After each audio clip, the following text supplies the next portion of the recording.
Oyez, oyez, oyez. All persons having business before the Honorable, the United States Court of Appeals for the District of Columbia Circuit are admonished to draw near and give their attention, for the court is now sitting. God save the United States and its Honorable Court. Be seated, please. Case number 21-7078. State of New York et al. Appellants versus Meta Platforms, Inc. Ms. Underwood for the appellants, Mr. Barr, amicus curiae for the United States, Mr. Banner for the appellate. Ms. Underwood, good morning.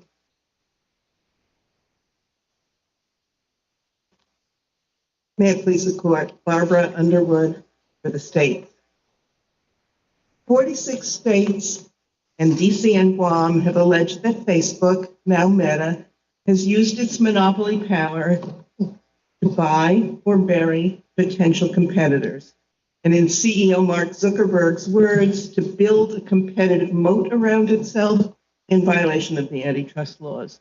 It did this through a course of conduct that involved acquiring some potential competitors and also requiring any app that wanted to use the Facebook platform to avoid conduct Facebook deemed potentially competitive. As a result, it has stifled competition and denied consumers the improvements in service and other benefits that competition provides. The states bring this action to protect the public from the continuing harm caused by this conduct. In dismissing the complaint without discovery, the court below made three basic errors. It applied latches to bar the acquisition-based claims of the sovereign states, despite the longstanding principle of equity that a sovereign suing to protect public rights is not subject to latches. It wrongly concluded that many of the restrictions Facebook placed on apps were lawful and that any unlawful acts were somehow beyond the scope of injunctive relief. And it ignored the fact that the states allege a course of conduct in which each act reinforces the competitive effects of the others. I'd like to start by explaining why latches doesn't bar the state's acquisition-based challenges, and then explain why the other exclusionary conduct states an antitrust claim that warrants injunctive relief, whether considered alone or as part of a course of conduct. So, the doctrine of latches does not apply to this action brought by the sovereign states, and even if it did, it wouldn't justify this dismissal. Do you agree that your states are proceeding as what the Supreme Court has described as quasi-sovereign capacity, not a fully sovereign capacity? Now, what I would say is that the harm is a that they're seeking to redress is a quasi-sovereign harm. The state in a parent's action doesn't sue solely for the injuries to individuals, but rather for harm to individuals when that harm also harms the state. But the lawsuit is a fully sovereign act. Only the sovereign can do it. And so the equitable doctrine of latches shouldn't cut off the ability of the sovereign states to perform their fundamental duty to protect their residents. But the Supreme Court described this parents patriae posture as quasi-sovereign, even though it acknowledged that there were sovereign interests involved. And then the Supreme Court has further distinguished that from state acting and as a sovereign enforcing its own law. Well, it's different from a state enforcing its own laws, yes, but the state has to act as a sovereign to bring this action. It is redressing a quasi-sovereign injury. It does not stand exactly and identically in the same position as the United States, but it is performing a crucial sovereign law enforcement function that is different from a private action, complementing the federal government's role. And like the US, when performing that function, it should not be subject to latches. If we were to agree with you that the district court misapplied latches at the motion to dismiss stage, we wouldn't have to reach the first issue, would we? I'm sorry, I didn't hear the end of that. If we agreed with you that the district court misapplied latches at the motion to dismiss stage, then we wouldn't have to resolve that first question, would we? As to whether or not latches applies to states, because even if it did, the district court erred. If we were to follow that argument. If I understand your question, it's even if latches could in principle apply to the states, it provides no basis to dismiss this complaint as a matter of law on this motion to dismiss, and therefore you don't have to reach the more general question if you were to choose to do that. And I could talk about that if that would be helpful. Latches requires, assuming latches is capable of being applied to the states here, it would require both unreasonable delay by the plaintiffs and prejudice or harm to the defendants from the delay. And neither one is present here. I'd like to start with prejudice because I think it's the easiest. There was no harm to Facebook from the states filing their complaint in 2020 instead of a few years earlier. And that's what's at issue here. Prejudice not from the fact of the complaint, but from its timing. And that ruling was wrong for at least three reasons. One, the trial court invoked a presumption of prejudice from the simple lapse of time, but this court requires evidence, not presumptions. So, as Your Honor said, it's not really appropriate to resolve that at the motion to dismiss stage. Also, the court relied on allegations in the complaint that Facebook stated an intent to integrate these acquired companies, relied on that as a basis for finding prejudice, but the court ignored the contrary allegations that Facebook terminated or never started implementing that plan. These are questions of fact. The complaint doesn't, on its face, support the finding of prejudice. Again, it would take evidence beyond the complaint to determine the fact. And finally, Facebook is facing a parallel suit brought by the Federal Trade Commission and not barred by latches, challenging the same acquisitions and seeking effectively the same relief. That complaint was filed at the same time in 2020 as the state's complaint. As a result of the FTC suit, the acquisitions here are not in repose. The same remedies are available, and Facebook can point to no incremental harm from the timing of the state's filing in 2020. Well, the district court always has discretion whether to issue a permanent injunction or not. And many of the factors that go into the exercise of that discretion overlap with the question of latches. You would agree that simply because there's been a violation doesn't automatically lead to the propriety of issuing a permanent injunction. You would agree with that, would you not? I would agree with that, but we're at the motion to dismiss stage where the facts that would be needed either. Well, even at the motion to dismiss stage, the district court could evaluate the situation and say, for example, as Judge Boasberg did with respect to platform claims, there's nothing I can do at this stage to undo the harm by issuing an injunction. And therefore, I dismiss those claims. Well, that was his reasoning, was it not?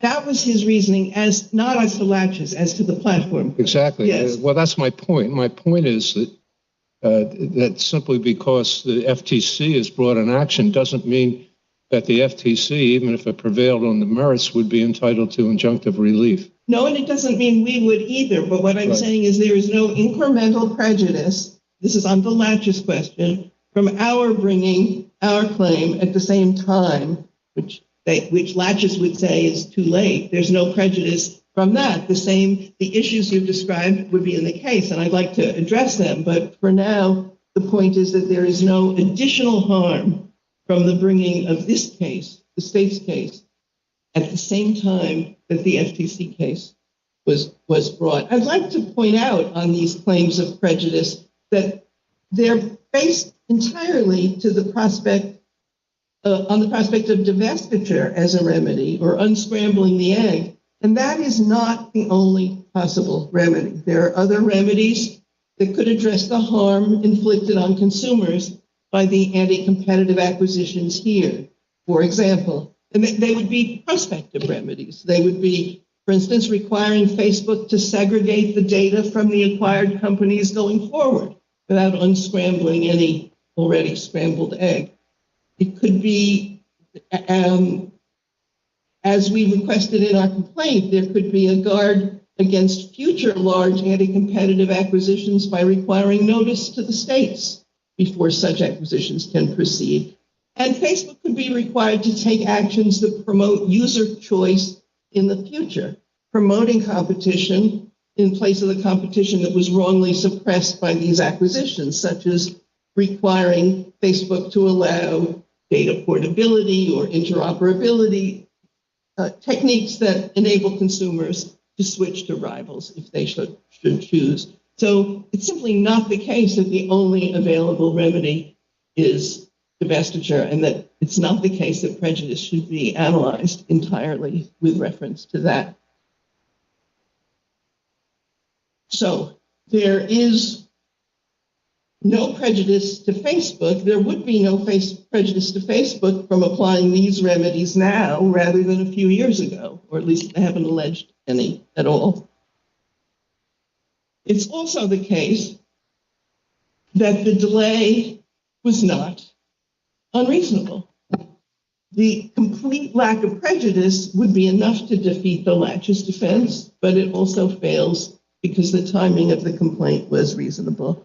The district court said that in considering whether laches bars a claim for injunctive relief, the starting presumption is the same 4-year limitations period that applies to a suit for damages. But that is inconsistent with this court's precedents. This court has repeatedly said that the equitable defense of laches depends on the equities, the reasons for delay, and the resulting prejudice, not the limitations period for damage suits. Here again, then, whether the timing was reasonable, like prejudice, is a factual question. The complaint doesn't provide any basis for finding unreasonable delay, and the district court therefore shouldn't have dismissed on that ground. An inquiry into the relevant facts would show that the states acted reasonably and responsibly in investigating Facebook's conduct and evaluating its significance before filing this complaint.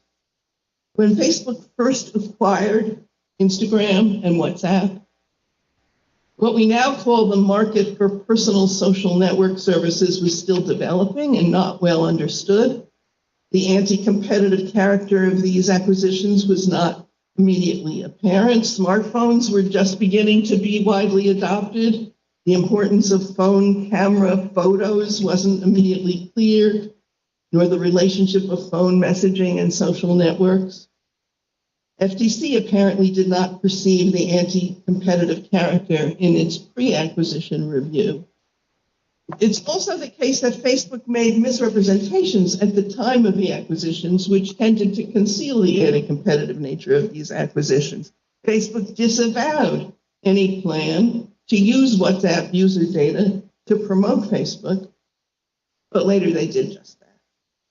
And finally, it's a matter of public record that in December 2018, strong evidence of the buy or bury strategy emerged when a British Parliament committee leaked sealed documents it got from a California lawsuit.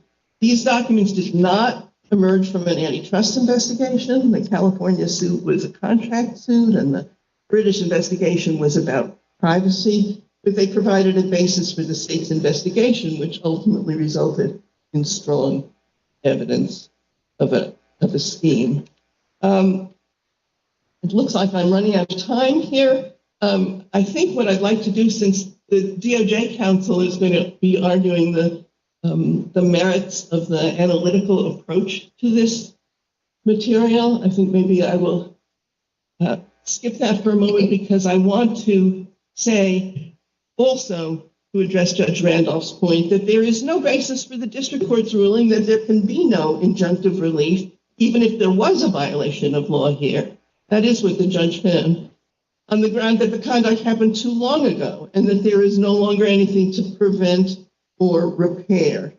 There's no basis to find on the pleadings that Facebook's anti-competitive conduct will not recur. In fact, there are plenty of reasons to think it will, with a number of incidents and recent press coverage of similar conduct.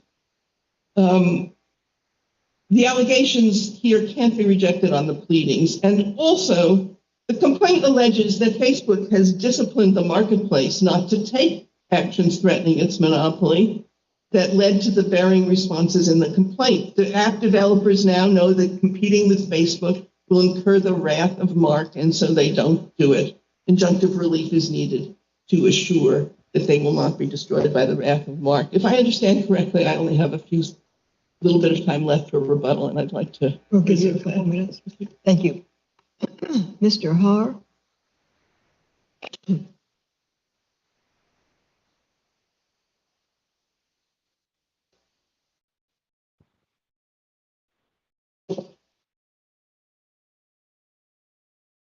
Morning. Good morning. May it please the court. Daniel Haar for the United States. This is a vitally important antitrust case. In recent decades, a handful of digital platforms have become increasingly dominant. Section 2 of the Sherman Act was designed to be flexible and vigorous enough to confront evolving threats to a competitive economy. The relevant inquiry must be fact-specific, as this court's Microsoft decision recognized. Here, however, the district court departed unjustifiably from the flexible approach of Microsoft. Affirming that error could hobble Section 2's ability to protect competition, especially in the digital economy. The states made two related sets of allegations about Facebook's platform conduct. One regarding anti-competitive conditions that Facebook imposed on apps operating on its platform, and a second regarding apps that were denied access. The district court committed legal error with respect to both. First, it failed to apply Microsoft to the anti-competitive conditions, treating them as refusals to deal. And second, when it analyzed refusals, it announced an erroneous standard. As to the first error, the district court wrongly concluded the anti-competitive conditions Facebook imposed on app developers were no more than unilateral refusals to deal. Microsoft sets forth the default standard for finding conduct as anti-competitive under Section 2. It applies a fact-specific analysis to determine whether conduct harmed the competitive process and to discuss later in the opinion whether it is reasonably capable of contributing significantly to a defendant's continued monopoly.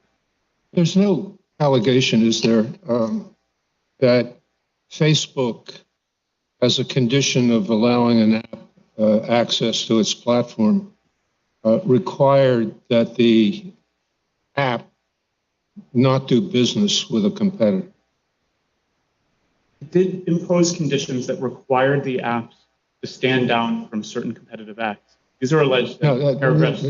I just want an answer to that question. The question that I asked is whether any condition that Facebook imposed required an app in order to get access to Facebook's platform not to, put the same app on a competitor's platform. There's nothing I see. If you can point to an allegation to that effect, I'd like to see it. It didn't require that, but it did require that not link in certain ways. So that takes it out of the realm of Lorraine Journal, right? Because Lorraine Journal, that's what Lorraine Journal required. If you want to advertise with us, you can't advertise with a radio station. So that's how the district court distinguished Lorraine Journal, but it fails to distinguish Microsoft. Yeah. The conditions that the Microsoft court analyzed under its default framework operated just the same way as the conditions challenged here. These are the conditions in the first wave agreements that Microsoft had with app developers, software developers. They're discussed at pages 71 through 72 and 75 through 76. That's at 253 at third in the Microsoft decision. Those conditions hold software developers for software sold to run to Windows users, that is sold to run on the Windows environment, that they had to use certain features, Microsoft's Internet Explorer and Microsoft's version of Java. And the court, applying its default framework, found those conditions anti-competitive because they disabled cross-platform functionality. The conditions didn't speak at all to the types of apps those software developers could develop to run on non-Windows platforms. This is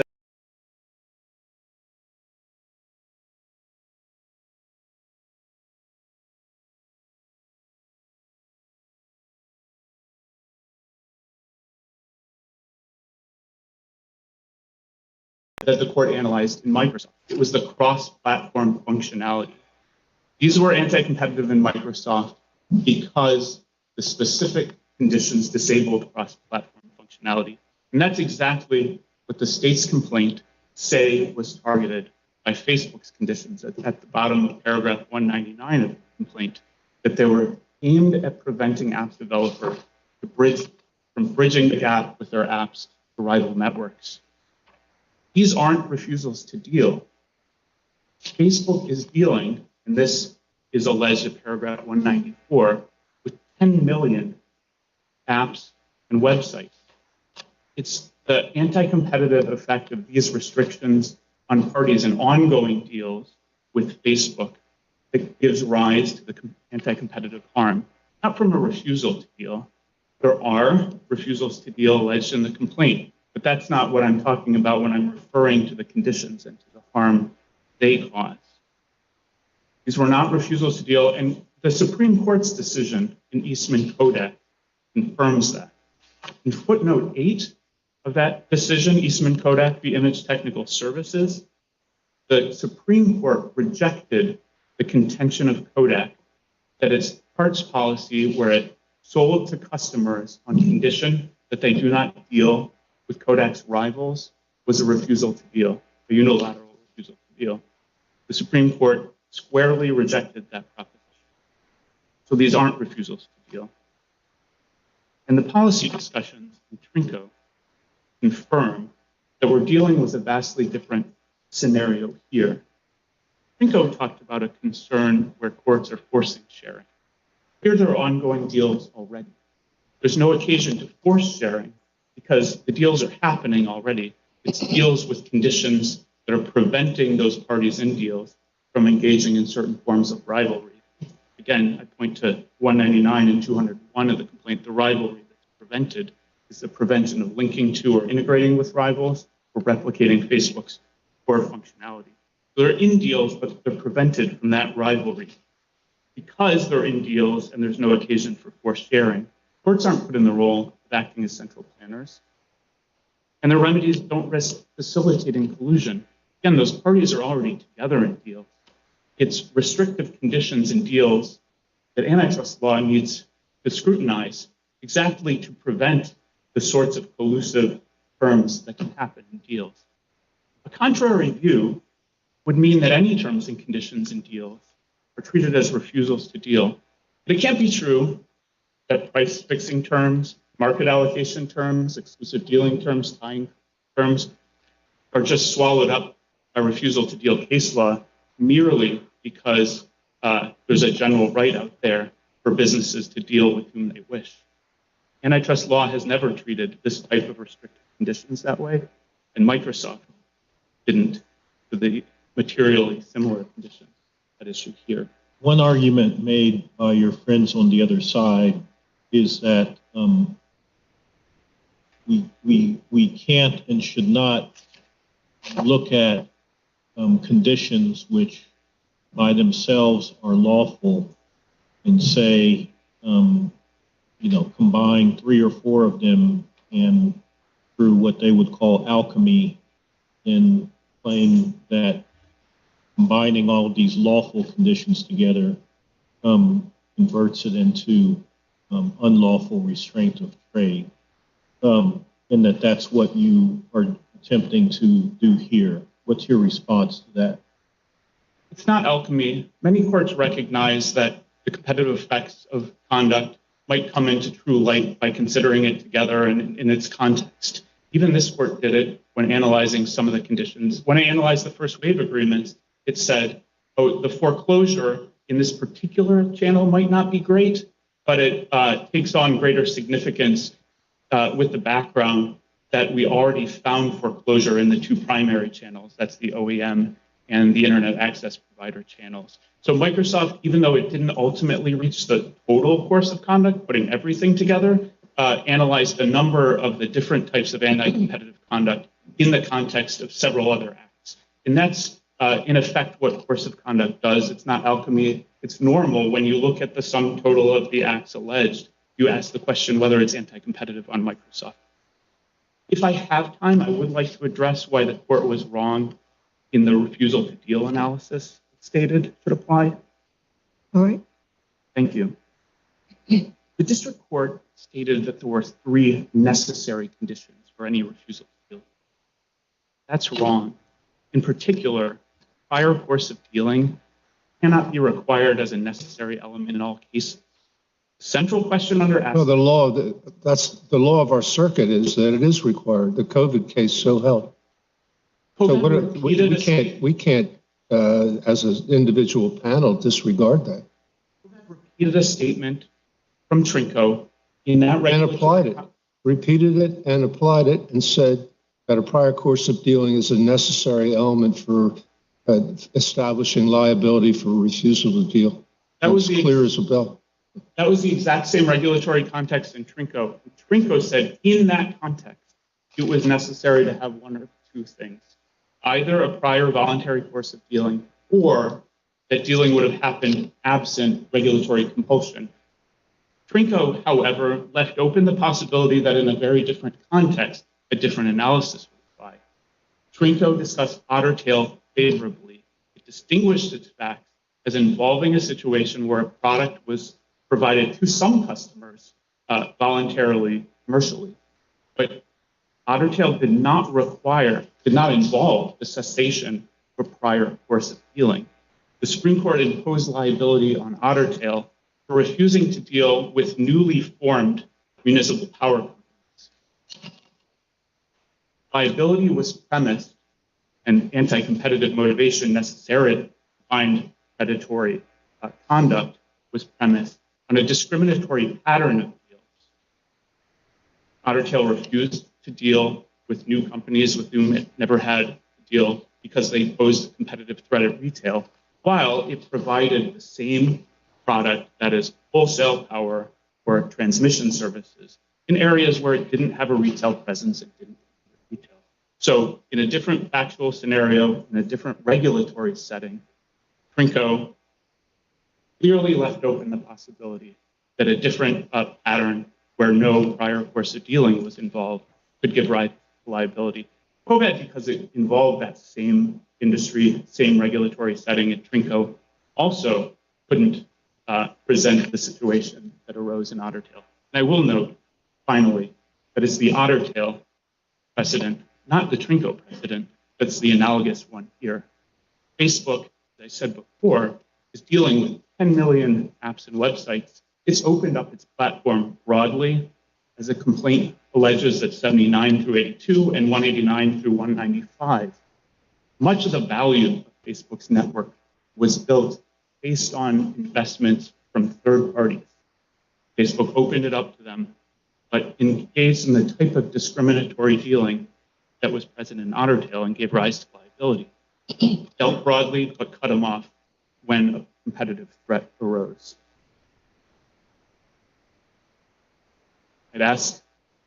We would ask that this court reverse the errors.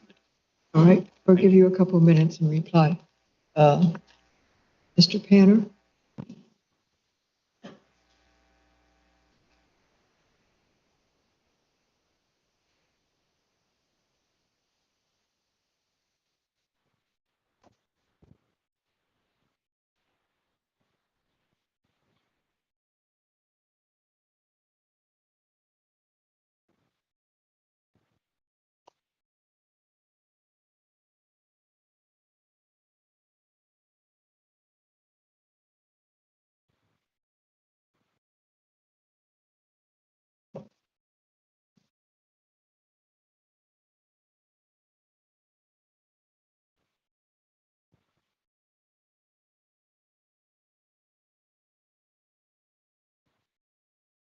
Thank you, Judge Henderson. May it please the court. I'd like to begin by emphasizing that all of the conduct that's been discussed this morning took place many, many years ago.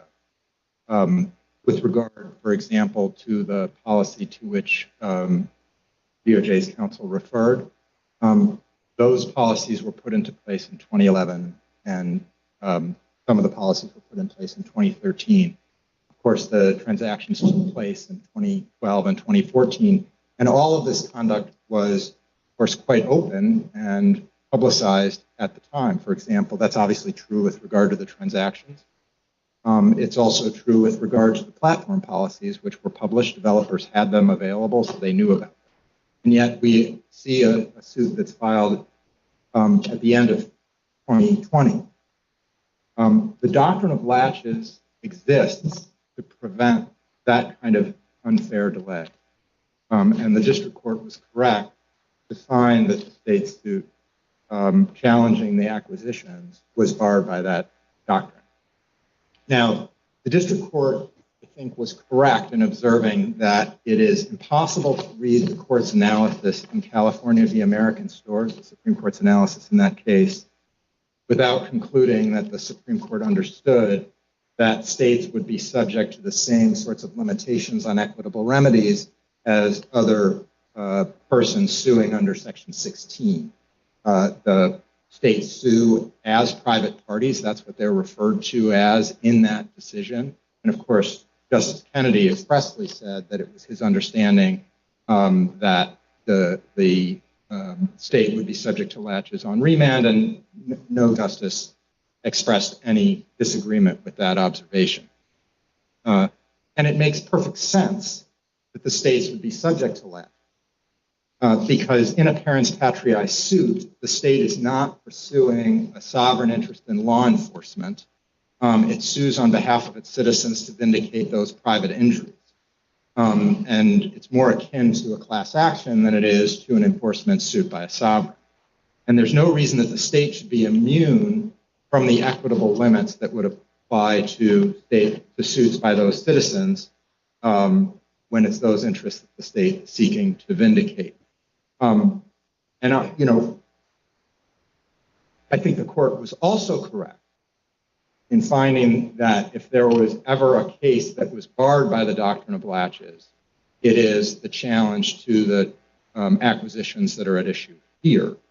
With regard to, the counsel for the states correctly says that there are two elements to a latches showing. One is... Do you know, Section 4C of the Clayton Act allows a state attorney general to sue for treble damages, correct? And it explicitly recognizes that when the state does that, it's suing as parens patriae, correct? Was that an original part of the Clayton Act, or was that an amendment? It wasn't, Your Honor. It was an amendment. What happened was in the Hawaii case that is cited in the briefs, the Supreme Court held that state attorneys general could not sue parens patriae for damages. And there was an amendment, I believe it was part of the same amendments that adopted the Hart-Scott-Rodino amendments, but I'm not certain, but it was in the same era. Okay. Added that cause of action. And under the Sherman Act, Section 7 of the Sherman Act, the Supreme Court held in the case that was it Georgia versus Evans, that the state is a person. Correct.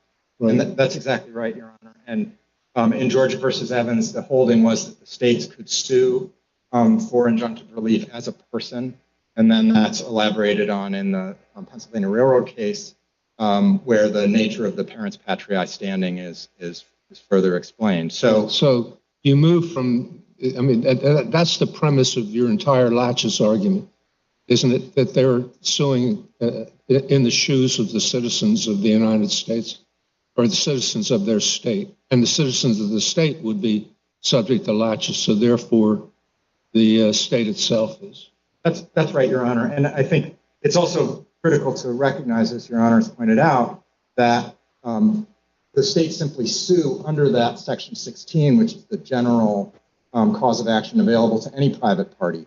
And it's been referred to repeatedly, again, that the language in California v. American Stores refers to private parties suing under Section 16. And of course, in that case, the party suing was the state. And I think it's notable that the United States has repeatedly advised the courts that when states sue under Section 16 of the Clayton Act, they sue as private parties and are subject to limitations that would apply to private parties. And of course, the United States did not support the states with regard to their challenge to the district court's holding with respect. Did you cite instances where the United States took that position in briefs? Yeah, we do in our brief, Your Honor, we refer to the Microsoft case. This was briefed by the United States as amicus curiae. It was also briefed by the United States as amicus curiae in the Deutsche Telekom case it's much more recent. Is that a position of the Antitrust Division or the Solicitor General? I don't recall who signed those briefs, Your Honor, but I assume, well, I shouldn't speculate, Your Honor. I mean, my understanding would be, obviously in this case, any appellate position would have had to be cleared by the Office of the Solicitor. Right. Getting to the application of latches, I think the court was quite right to say that if there was ever a case in which latches needs to apply even against the states with recognition of the importance of recognizing the interest that the states carry with them, it is this one. Remember, we're talking about mergers. And not only is a merger highly publicized and available for enforcers to scrutinize before it's cleared in this case, but the process, it's inevitable that after a company acquires another and begins to run it as part of a unified business, that investment and business decisions will depend on that unified character. And that's why courts have rejected, as barred by latches, challenges to mergers that were filed far more promptly than the 6 and 8 year delay that's here. I think that the presumption that the court recognized from other circuits is a sound one in the case of, certainly in the case of a merger. And were any of those cases resolved on a motion to dismiss? Yes, Your Honor, the Ginsburg case was resolved on a motion to dismiss. And some of the cases involved...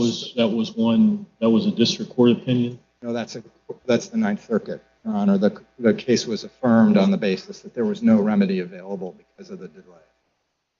What do we do with our case law discouraging making a finding of latches based on a complaint? And I know you cite the Lyons case, but the Lyons case I don't think is very strong precedent, one-page per curiam, and you look at the district court opinions in that case, and there are lots of extenuating circumstances just from the face of the complaint, not the least of which is that the plaintiff in that case had filed a prior lawsuit and didn't raise something that they then raised in a second lawsuit that was brought after the statute of limitations period. Your Honor, I think the way that you distinguish those is exactly the way the district court did. The district court was quite, he acknowledged this court's statements regarding the rare circumstances in which it would be appropriate to dispose of a latches defense on a motion to dismiss. And as he said, seldom does not mean never. And the circumstances here, with regard to, again, two factors. With regard to unreasonable delay, the states did not contest below that they had unreasonably delayed. And the district court relied on that. If you look at the appendix at 282, he actually has a rather elaborate discussion of that point. And he says, had the states responded to the substantial timeliness arguments that Facebook put forward in its motion to dismiss, which rest entirely and properly on facts that are either pleaded or properly judicially noticed, by raising or even hinting at a factual dispute as to when their claims first accrued, or a reasonable justification for their long delays in filing, the outcome here might well be different. They did not do so. So the district court, that goes to unreasonable delay. They forfeited any argument that they did not unreasonably delay.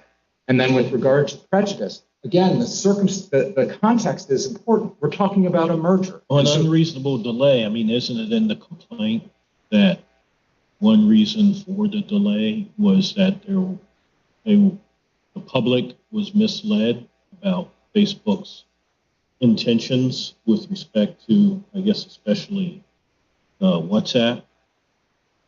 Your Honor, with respect, that argument has no substance whatsoever. There is no argument at all with regard to any misleading statement with regard to Instagram of any kind. And the supposedly misleading statement with regard to WhatsApp has nothing to do with with the nature or anti-competitive nature, allegedly anti-competitive nature of that acquisition. And again, this is not a situation where there is any argument that Meta or Facebook somehow concealed facts that were then later discovered. Because remember, the action that they rely on, the enforcement action that was taken in Europe regarding this data sharing, took place, I believe it was in 2015. It was quite soon after the transaction. So there's simply no excuse there's no fact that they claim was concealed for that period of time. And again, the prejudice point, there are allegations in the complaint, paragraph 125 of the complaint, I believe most of the relevant factual allegations are in the sealed version, but that make very clear the nature of the investment. But also, if you just think about the logic of the claim, it is that Facebook, after acquiring Instagram and WhatsApp, continued to run them and have them, provide these functionalities to consumers, so that other companies would not necessarily be able to as easily to take that, provide those functions. That can only be true if Facebook continues to invest in and run these companies and provide services to consumers that continue to attract those consumers. I find it extraordinary that the state would suggest that there's a lack of investment in two apps that now serve, in the case of Instagram, something like 1 billion users worldwide. In the case of WhatsApp, 2.5 billion users worldwide. And again, the allegation is that Instagram was a tiny company when acquired, and WhatsApp had 400 million users. It does not make any sense for the states to suggest that there's been a lack of investment in these companies. I would like to speak about the platform-related claims. And with regard to that, the district court quite rightly held that under settled Section 2 law, Facebook violated no duty by placing restrictions on developers' use of the platform to take users and engagement away from Facebook. Trinco's basic no duty to deal rule covers all of the state's allegations, including each of the 7 instances that are described in the state's complaint. The court likewise properly held that no injunctive relief was available to address those discrete instances, both because no preventative or reparative injunctive relief was available, and because, as we've argued in our appeal brief, that those claims were barred by latches, which the district court has also noted was likely applicable. That's in the appendix at 251. With regard to the government has, I think, largely, the Department of Justice has largely relied on the suggestion that the district court improperly analyzed the state's claim of conditional dealing. But I think, Judge Randolph, your question got right at the problem with the state's theory here, which is there is simply no allegation of interference with the with third-party apps dealing with other apps. Any effort to interfere with that independent conduct by those competitors. Is there anything, I think of Lorraine, and I wondered to myself, if the case had been one in which the journal said to advertisers, listen, if you advertise with us, you can't run the same ad with the radio station. It has to be a different ad. And I wonder if the case would have come out the same in that situation, and whether that is the type of situation that we have here, to draw the analogy. I'd just like your comment on that. Sure, I think that the case very well could have come out the other way. But I think the best way to draw the analogy, Your Honor, would be to say, suppose the journal had said, we have a service and we will design an ad for you. But and that will provide that service for free if you buy ad space. That's something that we will provide for free. But we don't want you to use the ad that we design in some other publication. Yeah, I see your point. Yeah. That would be analogous to what's going on here, and that would be completely fine. And again, I think that the distinction with this court's Microsoft case is that this court was very clear in analyzing the restrictions to which Mr. Har referred regarding OEMs and independent software developers, that they were talking about exclusive dealing, both with regard to the manner in which the OEMs had to install Internet Explorer and the refusal to allow them to alter the boot sequence, et cetera, and with regard to the independent software vendors. The court found, the district court held, and this court affirmed the fact that those restrictions on those independent software developers functioned as exclusive dealing. They prevented the independent software developers from featuring other forms of the Java virtual machine, and through that conduct, they were able to block Sun and other competitors from distributing their competing product, their competing middleware product. So those cases are quite different from the circumstance that was alleged in this case. And I think if you simply look at Trinco and the way that case has been understood and interpreted, both by the Supreme Court itself in Linkline and by the 10th Circuit in an opinion by then Judge Gorsuch in Novell, the background rule is quite clear that a defendant generally has no obligation to deal with its rivals. And the reasons for that are go to the importance of encouraging investment in facilities that will benefit consumers. It's Justice Breyer, I think, in his concurrence in the Verizon case, talks about the fact that you don't get competition from people sharing the same thing. You get competition from people building rival facilities and competing independently. Who are Facebook's competition now? Right now, Facebook has tremendous competition. It's in the papers all the time. TikTok is obviously all over the papers because it's grown tremendously. Facebook has for many years competed with YouTube for users, compete with Twitter, compete with Snap, compete with Pinterest. I could name many more. But the fact is that one sees a dynamic market in which there's been substantial entry, both recently and over time. And again, as a matter of just reading the newspapers, it's clear that both. Well, the newspapers are reporting, and this is not in the record, and I don't want you to affirm or deny that Facebook is losing millions of individuals who are under the age of 30. That there's a mass exodus from Facebook these days. Your Honor, I would only comment that sometimes facts that are good for an antitrust offense are bad for the business. Yes. And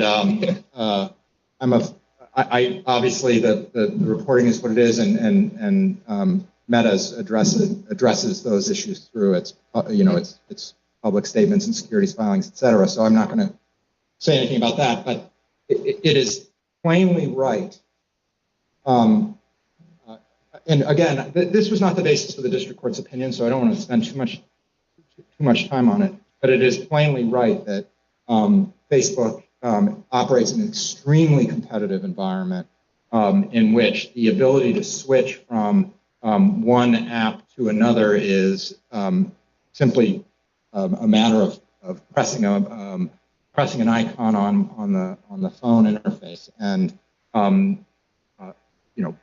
again, we're talking about conduct that occurred years ago, and it was never something that any enforcer challenged at the time, despite the affirmative allegation by the states that Facebook had a monopoly as early as 2011. The district court quite rightly recognized that the state's claims were stale and failed to implicate any duty under the antitrust laws. The district court acknowledged, though, that the complaint alleged unlawful conduct from 2013 to 2015, did it not? No, it didn't, Your Honor. What it said was it didn't need to reach the question. And that reminds me, so let me answer that. And I also want to get back to a question that Your Honor asked of Mr. Haar. What the court said was, I don't need to reach the question of whether there's been enough alleged here to satisfy the standards of Trinco, because there is no, the states don't identify any injunctive relief that could be granted with regard to those 7 individual instances. And so I'm not going to parse through those allegations. But if you look at what's pled there, there's no question that Trinco bars those claims, because none of them involve an allegation of a profitable prior course of dealing that was terminated under circumstances that would suggest a sacrifice of profit. He also said that some of those, of the 7, that some of those companies are defunct. Several of them are, yes, Your Honor. Yeah, do you know how many and which ones? I don't have that information off the top of my head. I know that Photo is defunct. I believe Circle is defunct. I believe Boxer is not defunct, I believe. But they were the only 7 companies mentioned in the complaint where Facebook had prior dealing. Is that true? Sorry, Your Honor. Those 7 companies were the only ones mentioned in the complaint in which Facebook had prior dealings with. Is that right? Actually, of the 7, Facebook had prior dealings with 6. Vine, there was never a course of dealing established. Vine was a video app that was owned by Twitter, and Facebook never dealt with them. They're also defunct, Your Honor, is my understanding. But those are the only examples. It's not that they're, counsel was correct. I think it's a fact that is strongly favorable to Facebook, that millions of apps have dealt with Facebook, have taken advantage of the APIs that Facebook offers and the pro-competitive platform. Well, I understand that, but those 7 were the only ones named. That's right. Right. That's right, Your Honor. And as I say, 6 of them actually had a prior course of dealing. If I may, Judge Wilkins, just to get back to one point, you referred to the point about, referred to our argument referring to the link line case about the alchemy phrase. And a slightly different point about that, which I wanted to clarify.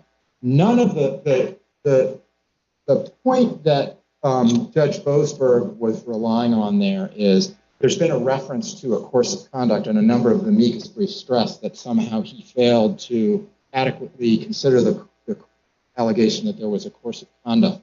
If you read the opinion, I don't understand how people can make that argument, because he clearly addressed all of the arguments regarding this supposed course of conduct. But the point here was that there were allegations that there were refusals, that the refusal to deal policy, because none of the refusals to deal went into the limitations period. But the states argued, well, you had the policy in place at some later time. And so we can take the existence of the policy and use that to bring the allegations about acquisitions forward, because it's part of a course of conduct. Now, I'm not sure we stressed enough in our briefing that the policies were held to be lawful, correctly so, and so that really doesn't get the states anywhere. But the additional point to make is that to the extent that that there's a challenge to some individual application of a policy that's lawful, you can't use a lawful conduct later to condemn let me back up a second. You can't use the existence of that lawful refusal to deal policy to bring that earlier conduct into the limitations period without creating the very problems that imposing the refusal to deal would create, because that would essentially render suspect and subject to challenge lawful conduct that is lawful because, for the very good antitrust policy reason, that we don't want to discourage investment in productive facilities by imposing inappropriate duties to assist competitors. All right, if there are no further questions, thank you. Thank you, Your Honor. Ms. Underwood, why don't you take 2 minutes?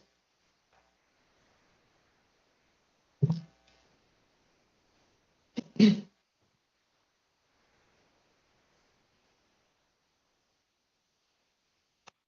just like to make a few points. First, on the question, did Facebook require an app to stay away from other platforms? I would say this is another example of why a motion to dismiss isn't the right place to adjudicate any of this. There appears to be a factual dispute about what Facebook's written policy meant, or what its practices were, or how they were applied, or how they were described to developers. The complaint plainly alleges that Facebook prohibited apps that merely access Facebook's APIs from also dealing with other social networking platforms. And it's undisputed that this was aimed at the emergence of Google Plus's new platform that ultimately failed. And the court acknowledged that such a condition could be unlawful, the district court did, but rejected the allegation as implausible. That dispute about what exactly was going on shouldn't be resolved on a motion to dismiss the complaint. And also, the complaint alleges conduct outside the written policy, like degrading performance rather than cutting off access, as retaliation for engaging in potentially competitive conduct. But Can you give me the paragraphs of the complaint where those allegations are contained? paragraph 199, paragraph 203,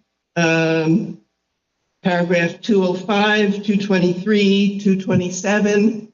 These are allegations about what Facebook was doing. These are the conditions that you're claiming.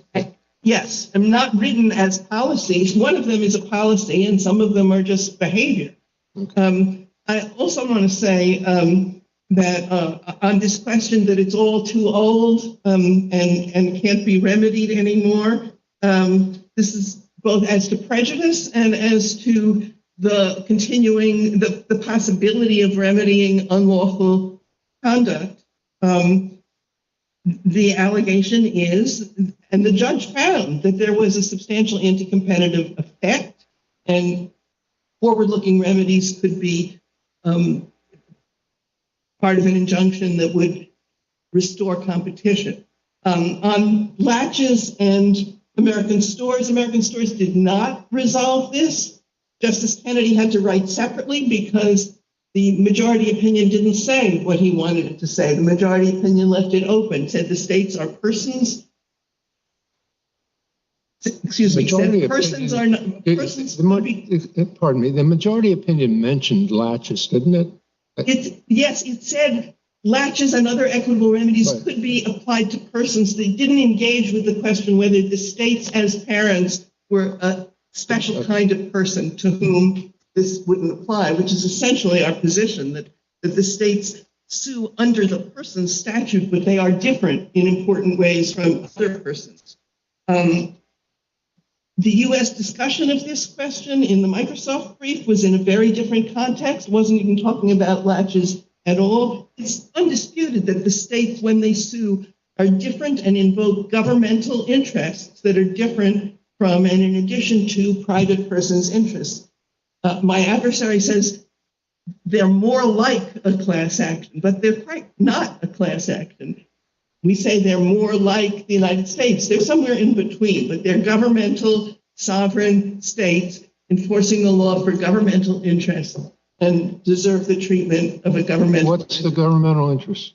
The governmental interest is the harm to the economy as a whole, a harm to the marketplace. You cannot bring a parent's action just by aggregating individual private actions. You have to show some harm to the community as a whole, to the government, to the state.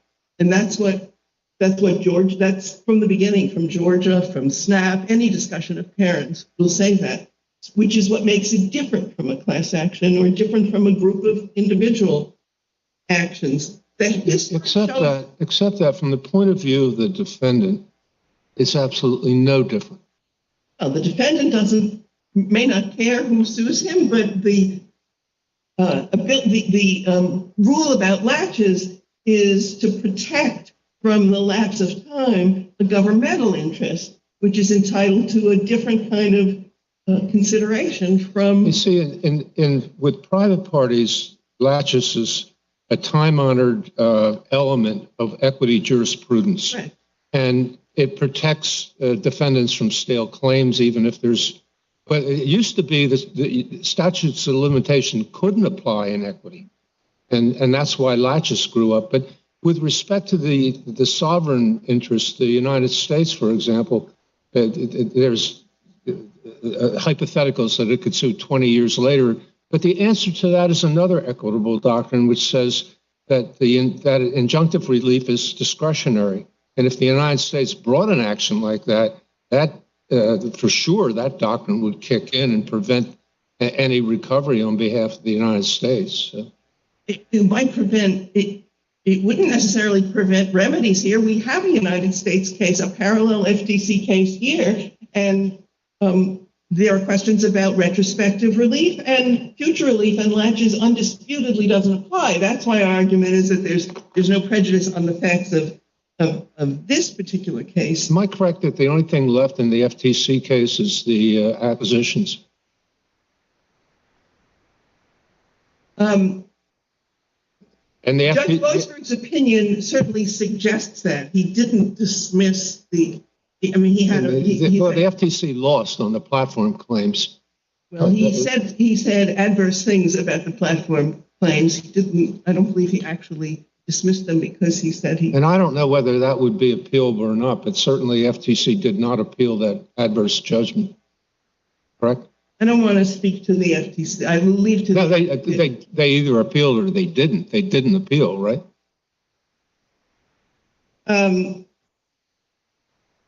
Okay. Ms. Underwood. I want to talk about the history briefly because I have a different spin on the history. You need to wind it up.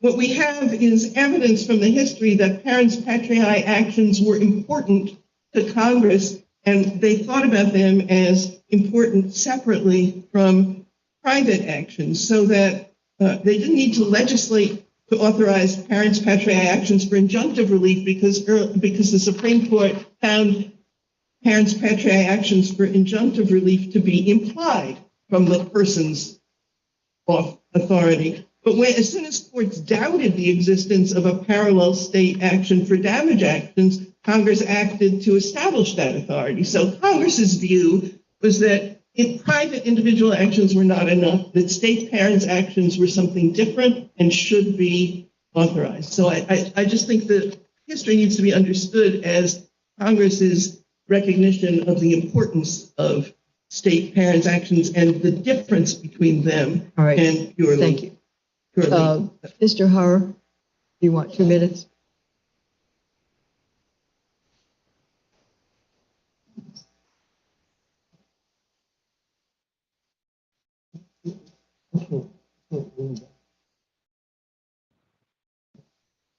Thank you. A quick point on latches. We didn't take a position here. No inference should be drawn from our not taking a position here. The two briefs that Counsel for Meta referred to in Microsoft and in Deutsche Telekom were district court briefs, and as a general matter, district court briefs don't require approval. On the conditions, Counsel for Meta did not distinguish this court's treatment in Microsoft. Just as in Microsoft, the conditions here disable a certain form of working with rivals, linking with and integrating them, clearly prohibited by the condition. There's, as Counsel for New York said, there's a factual dispute, but we're on a motion to dismiss about how broad those policies have operation, but inferences must be given in favor of the non-movement. The conditions in both here and Microsoft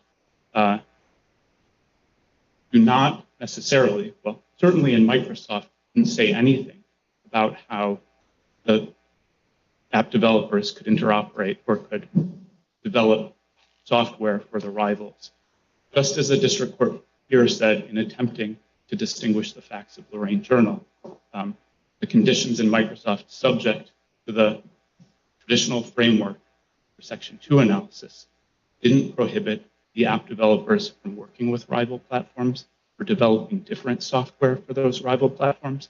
Those conditions in the first wave agreements simply didn't speak to it.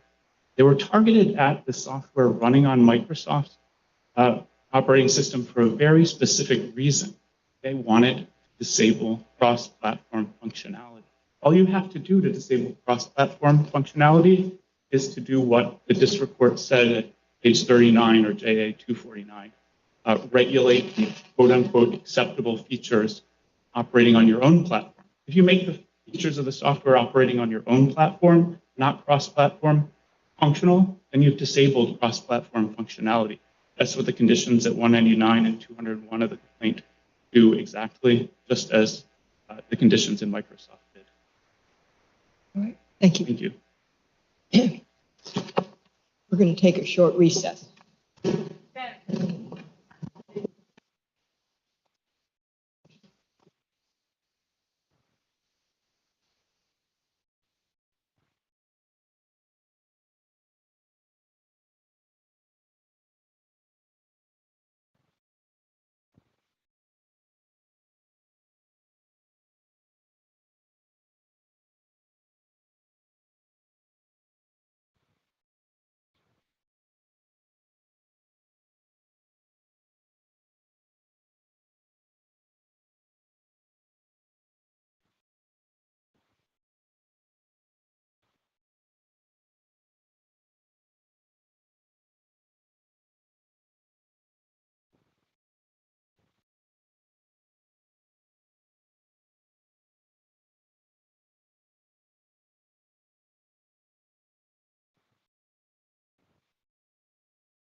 Ms. Morton, if you can hear me, can you please turn your video on?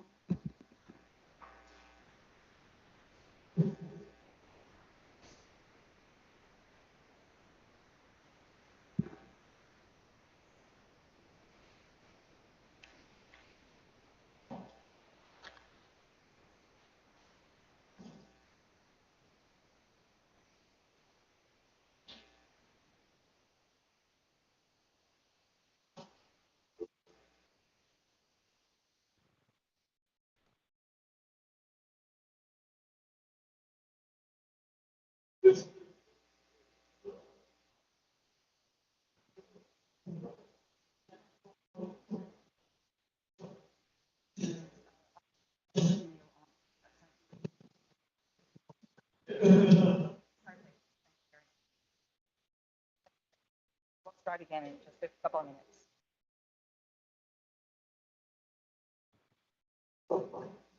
No. They're done with the first case, so we're going to start with the second case in a few moments. Great. Thank you very much.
Stand, please.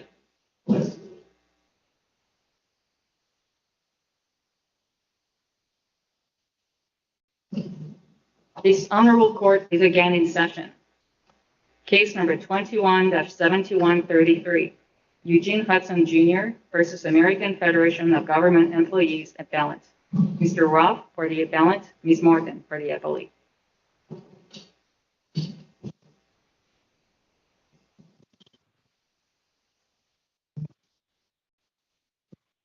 morning, may it please the court. Andy Roth on behalf of the defendant appellant AFG. AFG raises two separate grounds for reversal of the decision below denying judgment as a matter of law, or JMOL, if I may refer to it as that. The first ground is that there was insufficient evidence at trial to support a finding of liability on the issue of race discrimination. And the second issue is that even assuming that there was sufficient evidence on the liability point, there was insufficient evidence to support any award of emotional distress damages. On the first issue, on liability, it is common ground that plaintiff proceeded in this case on what this court referred to in the Ponce v. Billington case as the single motive or pretext theory of discrimination. And therefore, plaintiff's burden was to show in that theory that the single motive, the motive for these two employment actions that were challenged was discrimination, not something other than discrimination. It was either, the court has put it in a lot of different ways, but for it was the real reason, the true reason was race discrimination. But on the first issue, we should prevail on the, AFG should prevail on the under the straightforward application of the Carpenter case because plaintiff conceded away her theory of, his theory of the case, that it was. That wasn't a mixed motive case, though. It was not a mixed motive case. Ponce v. Billington also makes clear that if the plaintiff wants a mixed motive instruction at trial, they have to ask for it. The court proposed an instruction which was consistent with the theory of the case, a but-for instruction. Was this because of race discrimination? There was no objection from the plaintiff to that instruction. So that was, under the court's instruction in the case, the jury could only find race discrimination. The court didn't say solely, did it? I'm sorry? The instruction didn't say solely. It didn't say solely. In fact, in the Ponce v. Billington case, the court made very clear that it was disclaiming any test. So let's suppose the evidence showed that there were two reasons why, Yes. and one of them was racial. Yeah, I think, I mean, if the evidence, I don't know what the result would be, Your Honor, if the evidence was an equipoise on that point. I think you'd have to You show. don't know what the, does I think it would probably be a defense yeah, verdict. yeah, does Title VII permit an employer to be just a little bit discriminatory? It does not permit it, no. And if race enters into it, you can proceed on a mixed motive theory and then switch the burden to the defendant to then prove that it would have taken the same action. So you're essentially shifting around the burden of proof on but-for causation. But the plaintiff didn't proceed that way. It proceeded on the single motive theory. And he conceded his case away. I'm a little confused, though. You're not challenging the jury instructions that were given? You're not challenging... No, we're not challenging the jury instruction as well. The jury instruction was accurate and set the burden at but-for causation. This action was taken because of race. And our argument is that under that instruction, under the plaintiff's theory of the case, the verdict cannot be sustained because there was no proof. In fact, there was a concession against interest that it was not for reasons of race. He testified in his deposition. But he explained his deposition testimony at trial, right? So it can't be the case, especially when we're taking the evidence in the light most favorable kind of to the verdict, that we cherry pick the deposition and ignore his testimony at trial, right? Oh, that's exactly right, Your Honor. And we are not cherry picking the deposition. And he didn't explain. I mean, I think it's not really accurate to say he explained it. He didn't disavow it. He didn't say you were twisting our words. He didn't say you were cherry picking. He did not say you're leaving something out. None of those things. Which if he had... He said, I didn't give a complete answer. He said, I did not give a complete answer. And he said, I didn't give a complete answer. He acknowledged that it was what he said in the deposition. So he embraced the deposition testimony. He didn't try to walk away from it. But he said there was an additional reason. And the additional reason was race. That's where his case falls down. I mean, if he had proceeded on a mixed motive theory, he might have had something. We think the evidence was weak, and you can't obviously just say, I think it was because of race. You have to put on a case for that. But assuming you put on a sufficient case that a jury could draw the conclusion that race did enter into it, he still loses. Because his burden under the instruction and under the law, the jury was properly instructed. He had to prove that race was the true reason, the real reason. How do we know the jury didn't credit the other reason? The jury could have credited the race reason and didn't not credit the other reason. Well, I don't think it's a credibility issue. I mean, when the plaintiff makes a concession against in the Scott case. In a jury trial, we don't know what evidence the jury is going to credit or not credit, believe, not believe. Right? I still think the plaintiff can say there were 20 different reasons why they took this action and list them all out. It doesn't mean that the jury is going to believe all 20. The jury might believe just one of them, right? Well,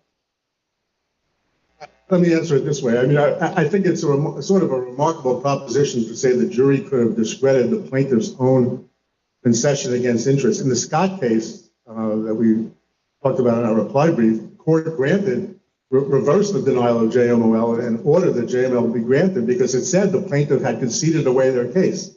I don't think a jury can just sort of ignore or discredit. I mean, it could certainly discredit the defense explanation, but it seems like an oddity. But even if you... Did you ask the jury below to discredit both explanations? No. Oh, your client conceded below that race was a reason? Or that politics was the reason? I mean, you have to differentiate between our client and the former president who was accused of the wrongdoing, Cox. I mean, he gave testimony. Our client's position is they have the burden of proof. So we didn't take a position on whether the plaintiff's argument that Cox was dissembling to cover up a political purpose. We didn't take issue with that. No, we didn't concede that it was right. All I'm saying is it's hard to do.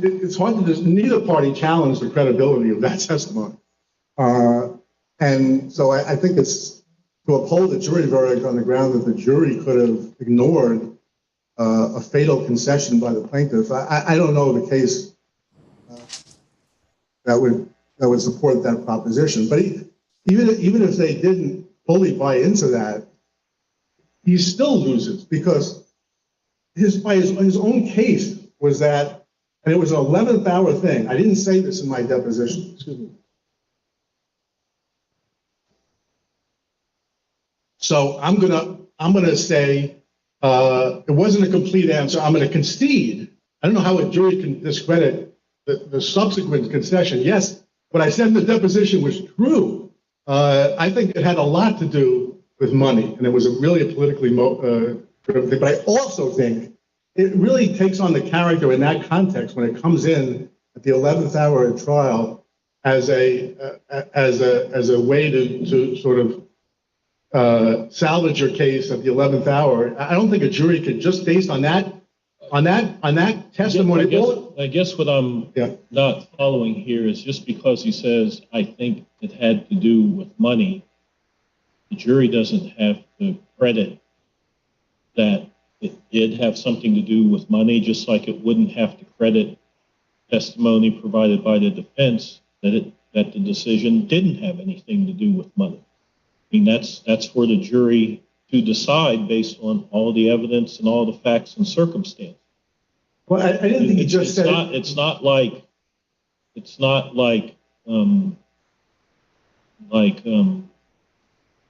kind of a question of fact is like was $20 paid on Monday or not, and the plaintiff can kind of concede that he received $20 on Monday.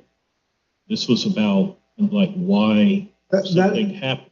That is definitely true, Your Honor. But let me just say this. It wasn't like he just said, I have mixed feelings about this. I think it might have had something to do with race. I think he was very definitive. He said, this was just punishment for my not supporting his organizing thing. This was because of money. It had no, and here's a person who, I mean, was working. He was the second in command. He was working with the president on a daily basis. I mean, when you sort of spin out a story like that based on your firsthand experience, I mean, you're in the best position to say that. And let me just add, I see my time has expired, but our case was even stronger than just his deposition testimony. His chief witness in the case was a fellow person on the executive board or the executive council of the union, a woman by the name of Jane Nygaard. If you look at Appendix 442, her story was entirely consistent with the plaintiff's narrative. She said Cox had a huge ego. He didn't like it that Eugene Hudson seemed smarter than him. He had a better grasp of the Constitution. He was irritated by it. He didn't say that evoked racist feelings in him. He was irritated by that. That he was on top of things that he wasn't. And that's basically in her testimony why he did this. And that was basically going to be the end of her testimony. And what does plaintiff's counsel do in an effort to sort of resurrect the case after these concessions that were made by the plaintiff himself? She asked this leading question. Do you believe Eugene's race had anything to do with the fact that those departments were taken away from him? Oh, I do believe it had a part of it, exactly. So I think when you look at the whole sort of way this case came in, both at the deposition stage and obviously more important at the trial stage. Have you ever heard the phrase uppity Negro? I'm sorry? Have you ever heard the phrase uppity Negro? I have heard the phrase, Ron. But it refers to discrimination against an African American because they deign to act like they know as much as a white person or more, right? That's what it means, right? I understand that, and That's the context. She did not. That's a form and motive of discrimination. Absolutely, but neither he nor his chief witness Nyquist. I urge the court to look at the very closely the testimony of 442 by Nyquist. I think it's particularly telling. I can understand. Why isn't the witness's testimony that you just recounted to us consistent with that sort of a theory of the motive for discrimination? It doesn't come across that way. I mean, it could theoretically, and I can understand, that feeling. And I sort of wondered about that myself, but the testimony was not to that effect. And if it were, then it wouldn't create the need to jump in with this leading question. Well, she interjects race into it. Well, do you think race said it, as if the prior testimony on its face does not evoke that concept at all? And there wouldn't have been a need to ask that leading question. I think to sustain a jury verdict based on, yes, that could definitely be a situation that exists in the world. I don't deny that. But the plaintiff, even in a race discrimination case, has the burden of proof. And our submission to you is, in the words of the Carpenter case, he shot himself in the foot. And he put on a witness who shot him in the other foot. And that's our position. All right, thank you. Ms. Morton, good morning. You need to turn your microphone on. Thank you very much. Good morning, Your Honors. May it please the court. Kimmy Morton for the plaintiff appellee, Eugene Hudson, Jr. And I would just like to jump in where the conversation left off and note that in the order denying the JMOL, Judge Boisberg, certainly in the motion for reconsideration, rather, I stand corrected, when AFGE had filed a motion for summary judgment, raising essentially the same points that they're making today and that they made in their JMOL. Judge Boisberg wrote that Mr. Hudson's deposition testimony was not made in, quote, direct response to precise questions about whether Cox's actions were racially motivated. And that would be found at Appendix 427 to 428 in his order at page 3 and 4. And I think that's very important because this was a very long deposition. I believe we were there for 8 hours. And there was a lot of wide-ranging questions from AFGE just generally about Mr. Hudson's work with President Cox. And the deposition testimony that AFGE is citing came during a point in the deposition where he was just opining on his views of what may have motivated Mr. Cox. But from the beginning, at page 4 of the appellant's brief, AFGE admits that, quote, from start to finish, plaintiff argued a pretext theory of discrimination in his complaint, in his summary judgment pleadings, in his opening statement at trial, in his closing statement at trial. And of course, the judge in denying the judgment for motion to set aside the jury verdict was correct in that the jury returned a verdict for Mr. Hudson, finding that, quote, Hudson proved by a preponderance of the evidence that AFGE discriminated against him on the basis of race when it removed the AFGE Human Resources and Information Services departments from his supervision. That was the finding of the jury based on the court's instructions to the jury, to which AFGE interposed no objections before it went to the jury.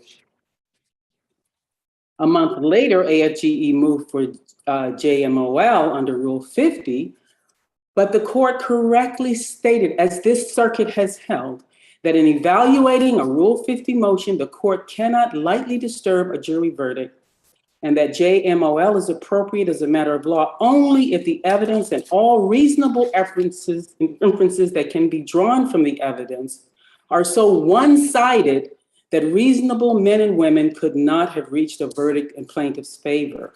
That is Muldrow versus Redirect, Inc., 493 F. 3rd, 160 and 165, the DC Circuit case in 2007. The district court could not substitute its view for that of the jury, and it can assess neither the credibility nor the weight of the evidence. That is the function of the jury, and that is precisely what the jury did in this case. And for that reason, the court denied AFGE's motion for summary judgment and the JMOL based on the same sole argument that Mr. Hudson somehow exploded his case, shot himself in the foot by a meandering comment he made during his deposition. I might add that the case that's relied on by AFGE, that's the Carpenter case, is totally different. In the Carpenter case, it was a sexual discrimination case, and the plaintiff never claimed that the discrimination was based on her gender. She claimed that she was discriminated against and passed over for a promotion because she espoused, against an anti-fraternization policy. And this circuit ruled that, that may be true, but that's not sex discrimination. That plaintiff in Carpenter never made the kinds of showing, provided the kind of evidence of discrimination that Mr. Hudson provided by showing that Mr. Cox, the decision maker, held racial animus by his use of the term son and boy, by the fact that he took no real disciplinary action against another AFGE official who called Mr. Hudson the N-word on two separate occasions in 2011 and 2015.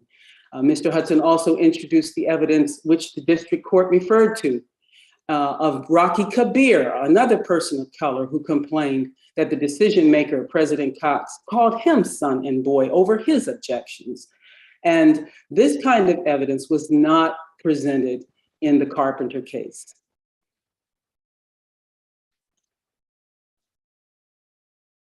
In addition, the court then proceeded as it had to, under the law, under McDonnell Douglas, it had to proceed to then find whether AFGE's stated justification of operational efficiency suffices as a legitimate non-discriminatory explanation for defendant's act. Citing Figueroa versus Pompeo, 923 F. 3rd, 1078, 1087 to 88, DC Circuit 2019. And the district court correctly ruled that the burden then shifted to Mr. Hudson to show, quote, based on all the evidence and any further evidence of discrimination that may be available to the plaintiff, such as independent evidence of discriminatory statements or attitudes on the part of the employer. Mr. Hudson then presented his case involving Cox's bias against other Black individuals and himself, as I have earlier discussed. That was not enough, the court said. The court said just showing bias is not enough. You have to show that there was another reason, that there were other reasons. And the reason Mr. Hudson showed was that he was a capable leader of the HR department. AFGE National Vice President Dorothy James testified that he improved the department during his tenure. That's at the trial transcript at 149 to 150. AFGE Emeritus Jay Nygaard also testified that Mr. Hudson was a good, capable leader and made very complimentary remarks about him. And that Cox's decision to take away the departments was, quote, just a way to get back at NST Hudson. And that Hudson's race was a part of it, she testified. Of course, this is just her belief. This is not evidence, but we do have evidence in the testimony regarding Mr. Cox's animus. And because the court cannot substitute its view for that of the jury and cannot assess the credibility or the weight of the evidence, the district court ruled that the evidence provided by the plaintiff was sufficient to allow the jury to, quote, be quite suspicious of AFGE's proffered rationale and to conclude that the decision to take away the two departments was pretextual. And if this belief is accompanied by a suspicion of mendacity, The likelihood of intentional discrimination is increased, permitting the jury to infer discrimination more readily, as this United States Supreme Court held in St. Mary's Honor Center versus Hicks, 509 U.S. 502, 511, 1993. Here we have shown clearly that there was mendacity, that the reason offered by the defendant is not correct, and that Mr. Cox was motivated by animus in removing the two departments. As to the sufficiency of evidence on the damages, if I only have a short period left, I would like to, again, ask the court to uphold the ruling of Judge Boisberg. He cited Carter versus Duncan-Huggin Limited 727 F. 2nd 1225, a DC Circuit case from 1984, which held that a plaintiff's own testimony is sufficient to establish emotional distress and damages. Mr. Hudson was the second highest ranking AFGE officer. He was the National Secretary Treasurer, the first African-American ever elected to that position. Yet he was subjected to humiliation and a lot of embarrassment as he testified, when almost 50%, I think it was about something like 40 or 49% of his budget and staff was stripped away by President Cox. In fact, he was, quote, the uppity Negro. And he felt devastated by that. And we believe that the court should sustain Judge Boisberg's denial of the JMOL. All right, thank you. Unless the court has questions, we have your argument, Mr. Roth. I had to reserve it. Okay. Did you have 1 minute left? I had reserved two, but Well, did he have any time left? Okay, you didn't have any time yet. You used it all. Thank you. You'll call the next case, please.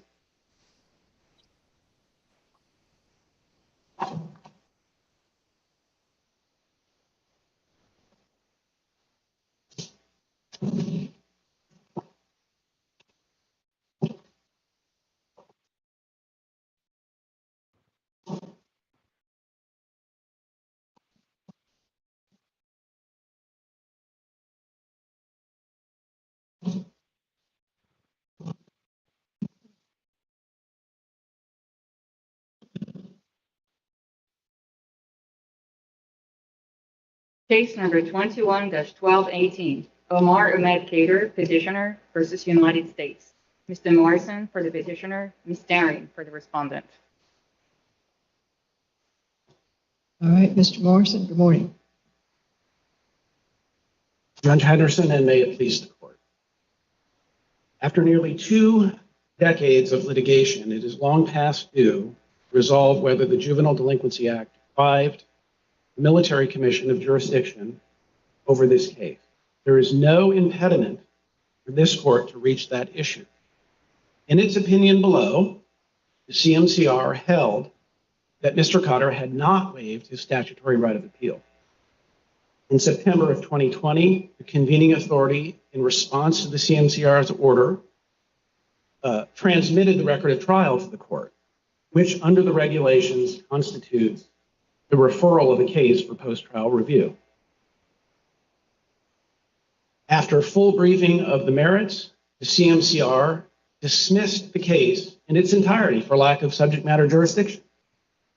We believe that decision was erroneous, but whatever its merits, that was a final decision that exhausted Mr. Khadr's rights in the Military Commission system and vests jurisdiction in this court.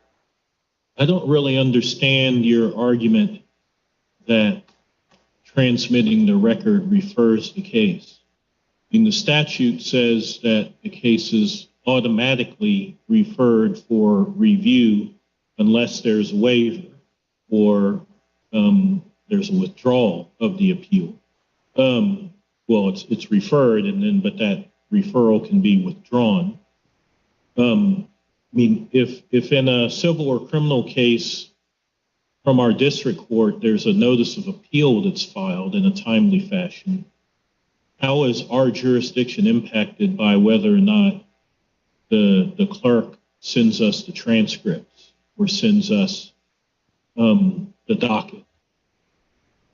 Perhaps I misspoke, Your Honor, but I quite agree with you. I don't think it affects the CMCR's jurisdiction. That attaches automatically as a matter of law. And under 950C, that occurs when the waiver period expires without a waiver having been filed. It's at that, and that's the same scheme that was borrowed from the courts martial. And that the Court of Appeals for the Armed Forces has held the exact same thing in a court martial proceeding. So the convening authority's subsequent transfer of the record can't be jurisdictional because the CMCR already has jurisdiction automatically. That's consistent with the regulations in the that implement the NCA, which define the referral in this context simply means sending the record of trial. So that's the point that we were making in our opening brief, is that it is a classic example of a claims processing rule. It's not, it doesn't confer jurisdiction on the court because the court already has it. So all it does is facilitate the Court of Appeals' ability to review the record. They can very well can't do it without it. I have a fundamental problem with your entire presentation. If you could help me out on that. Do you have the appendices with you? I do. You turn to page 159, please.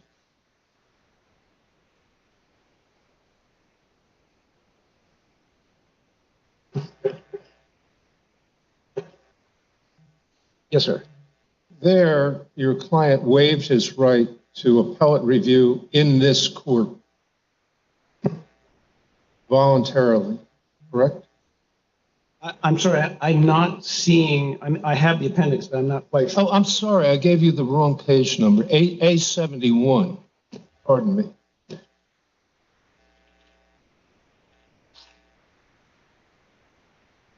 That's not correct, Your Honor, because this is not a waiver of anything. This is simply a Form 2330, which is the regulatory provision that implements the statutory waiver rule. So in military practice, appellate waivers are governed by statute. The parties are not permitted to contract around them. And under 950C, a waiver 950C doesn't apply. And the reason it doesn't apply is that's only talking about waiver of review by the military commission. And it does not talk about waiver of a right to have a judicial review in our court. That's the language of, you know, I've looked at that, and 950C says waiver of right to review, but it's talking about appellate review by the U.S. Court of Military Commission review. And you have to go through a number of hoops, including filing some sort of document that you were talking about within 10 days. But this waiver is a waiver of a right to review in our court. And the military commission statute that you refer to has nothing to do with that. That deals with our jurisdiction, and he's waived his right to appellate review in our court. I don't know how you can read this any other way. we do read it another way, Your Honor. How? The very regulation that designates this form as the form you use to waive at CMCR says filing this form does not waive appellate review in this court. And that's because of 950. I don't see how a military commission regulation could deprive or determine our jurisdiction. I don't see. Explain that to me. I don't see how a pre-printed form can contradict. He's signed. If this were a guilty plea, and it is.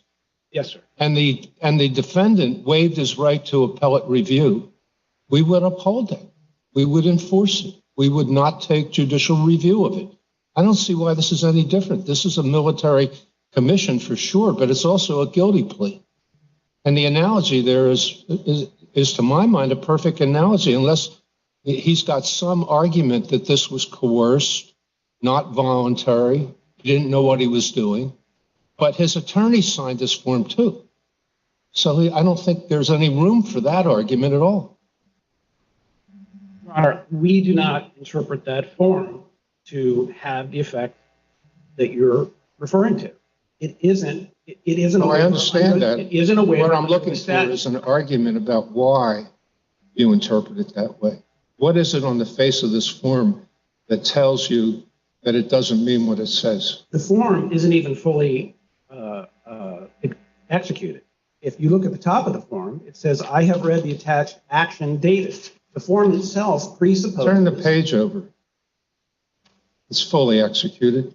It's signed by his attorney. It's signed by the LTC, whoever that was, John Jackson, name of counsel. Under the statute, it isn't effective unless it's submitted to the convening authority within 10 days. Now, we're going around in action. circles. Can Take a look at the statute. The statute does not say anything about the U.S. Court of Appeals for the District of Columbia. It's talking about within the military system. If I may, Your Honor, it also says in paragraph 2F that Khadr would sign and execute the form found at attachment B, which is the form you're referring to,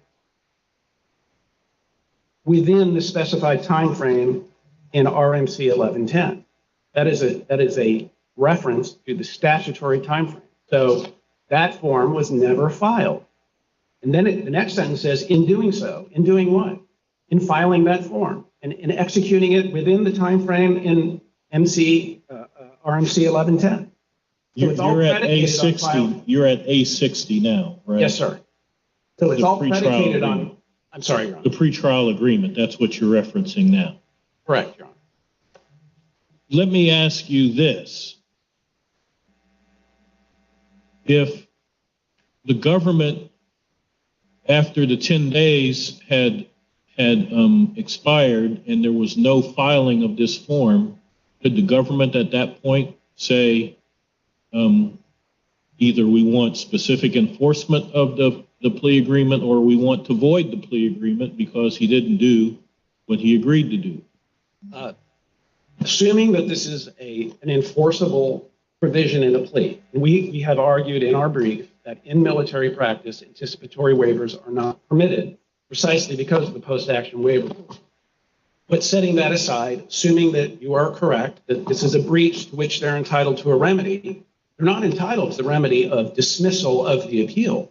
They're entitled to the remedy that they bargained for, which is paragraph 5D, which is at 62 and 63.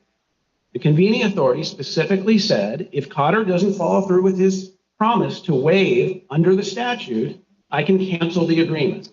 Canceling the agreement would result in vacating the guilty plea and remanding the charges back to the convening authority. Is that subsection 3 that's at the top of A63? Is that Yes. what that language means? Yes, sir. And so the government's never asked for that remedy. So far in 10 years of appellate litigation, and we've gone round and round on the waiver issue, they've never once said, we want what we bargained for. Instead, they're asking the court to essentially rewrite the contract and give them something that they didn't bargain for. The only other point that I would make is that if we're correct about the JDA, that would trump any issue of waiver in any event. It is a jurisdictional flaw. If the JDA applies, as we say, the military court had no business taking the guilty plea in the first place. Speaking of jurisdiction, why isn't this case moot? In the federal system where somebody already has served their sentence, there's a doctrine that it's not moot. The reason is because there could be collateral consequences. The individual might commit another offense within the United States, and as a result of that, if the conviction is not overturned, the sentence may be higher.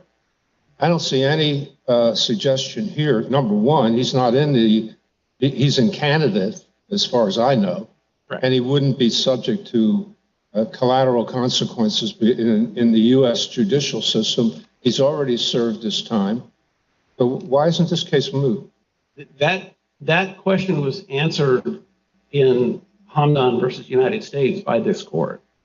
The same issue was raised, that in that case, he had been repatriated to his home country and had Australia, was it? No, that was Hamdan. He was in Yemen. Oh, I Hicks thought you were Australia. saying, you're not saying Hamdan, you're saying what? Yeah, Hamdan. And in that case, this court held that there were collateral consequences of any conviction, including a military commission conviction. There are also collateral consequences under the plea agreement. There are various things he can't do if he's still bound by the plea. I see. So if the plea is invalid.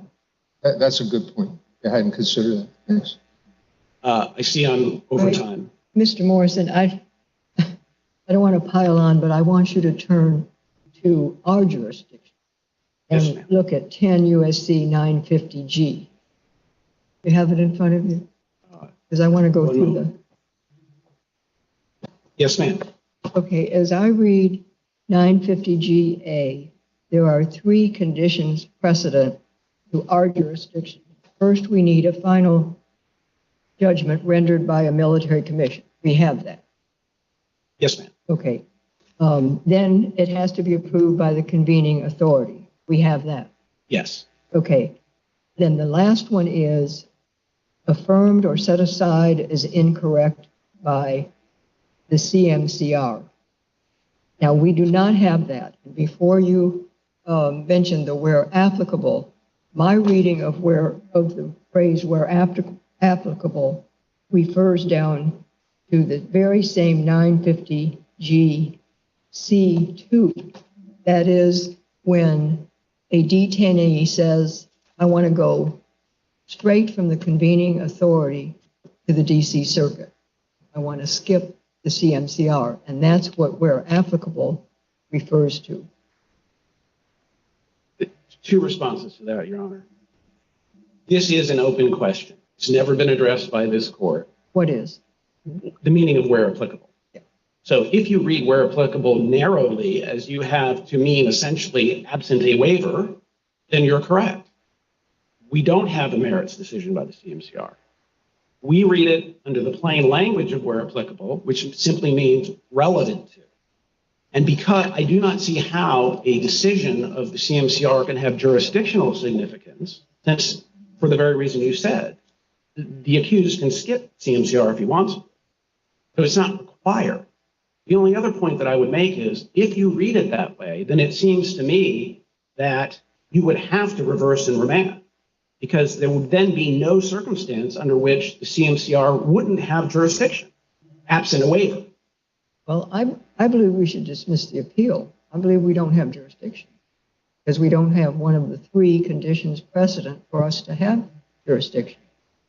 Well, but the court can answer any other jurisdictional question that is before it. And if the CMCR wrongfully dismissed the appeal because it had subject matter jurisdiction, then it would be appropriate to reverse and remand and tell the CMCR to do its job. That's my only point. And you're hinging that on a broad definition of where out. Is that right? Well, I would characterize it as a plain language definition of where applicable. Okay. All right. Thank you. We'll give you a couple minutes. Ms. Taryn? Please the court. We read the term where as applicable to... Could you Yes. move those or, up it, do something? Yeah, move them closer. We read the term where as applicable to refer to a decision by the CMCR where the CMCR determines that its review is not applicable, in other words, that it lacks jurisdiction. So, for example, if the CMCR had dismissed Khadr's appeal for lack of referral by the convening authority in a way that made it clear that it was terminating the case in the military commission system, then that would have amounted to a determination by the CMCR that its review is not applicable, and then this court would have jurisdiction.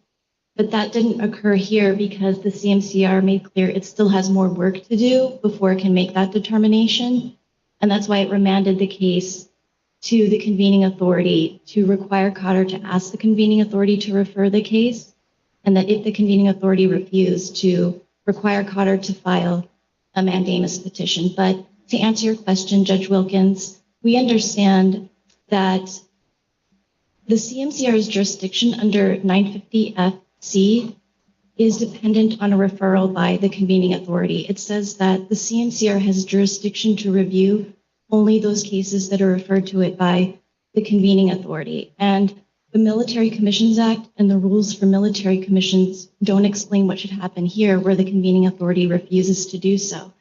But we think The that Military Commissions Act, the rules, the CMCR rules, the regulations for trial by military commission, I've looked at all 4 of those, and there's not one reference at all to there being a need for any sort of a specific referral by the convening authority.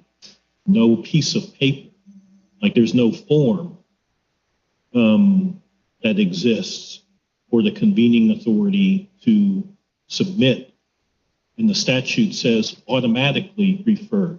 So why should I conclude, given all of that, that jurisdiction in CMCR is dependent at all on any action by the convening authority? because Section 950 FC provides that the CMCR has jurisdiction to review only those cases referred to it by the convening authority. And I agree with you that the Military Commissions Act and the rules for military commissions don't explain what a referral is.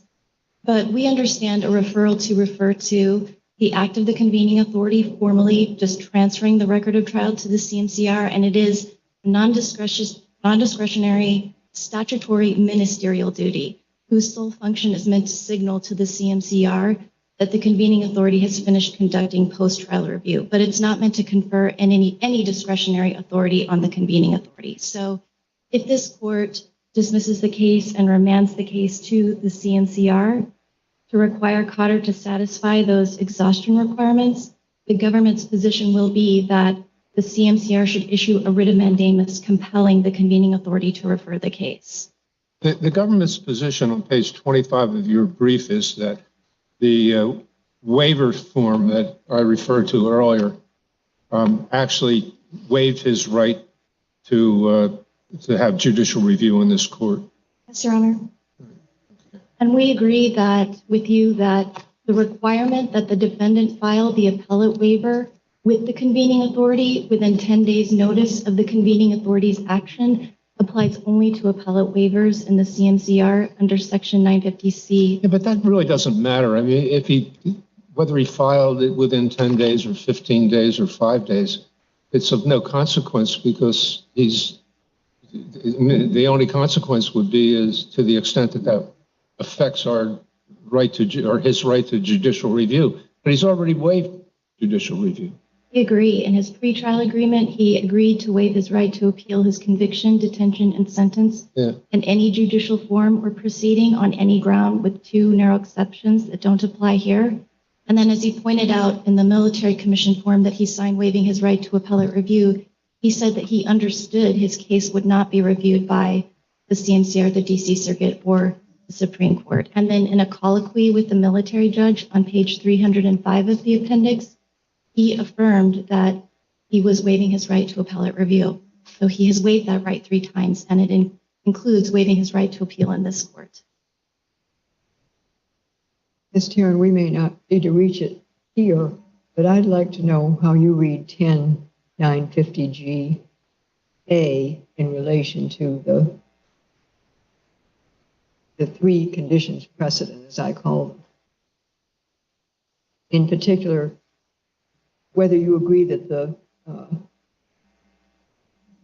opt-out of where applicable applies in that very same section, 950G, to C2. That is where the detainee says, I want to jump over the CMCR and go directly to the DC Circuit. Yes, Your Honor, we would agree with that, and that the defendant could waive his right to appeal in the CMCR and then file a petition for review in the DC Circuit. That's an option available to a defendant, but here the defendant waived his right to appeal in both. But how do you read where applicable to apply to anything other than what I just isolated, this C2? Yes, that would be a condition precedent to this court's jurisdiction. A condition to this court's jurisdiction.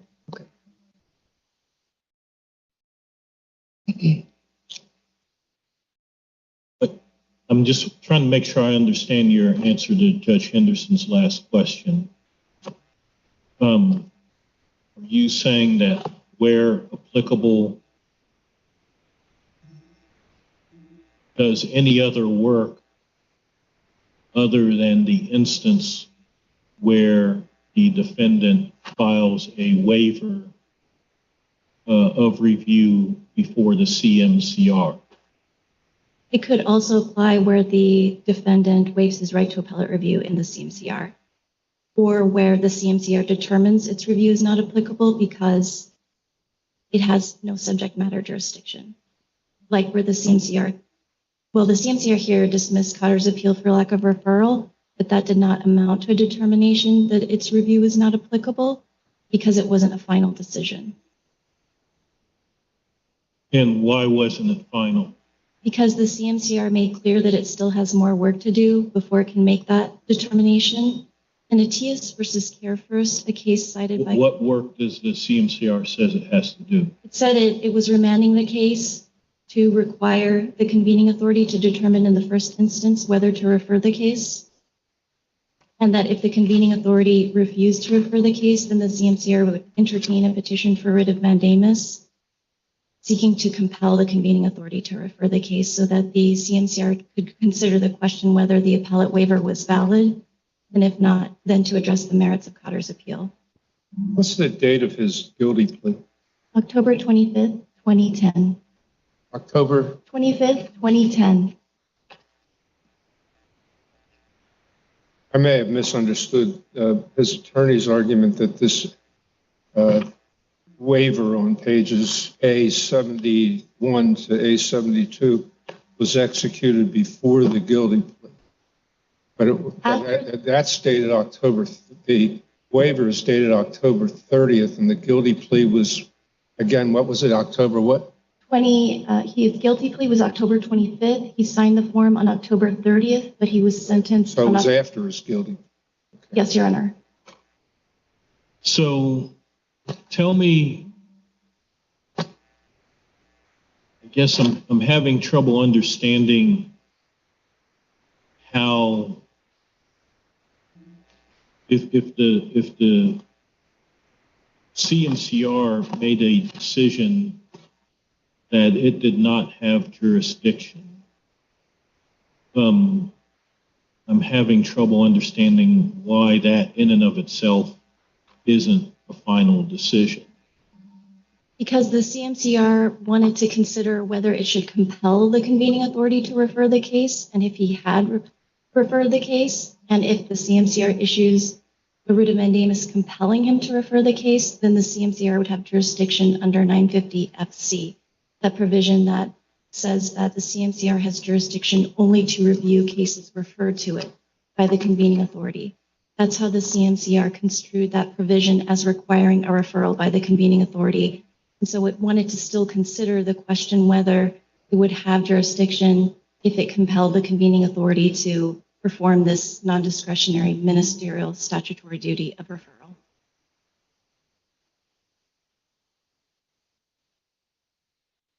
I guess what confuses me about all of this, I mean, the systems are different, so the analogies don't completely work, but it just, I don't understand why, where the statute says clearly and unambiguously that there is an automatic referral and there shall be a transmittal of the record, et cetera, et cetera, et cetera, why the CMCR says, well, we can't, our hands are tied, you have to file a mandamus petition.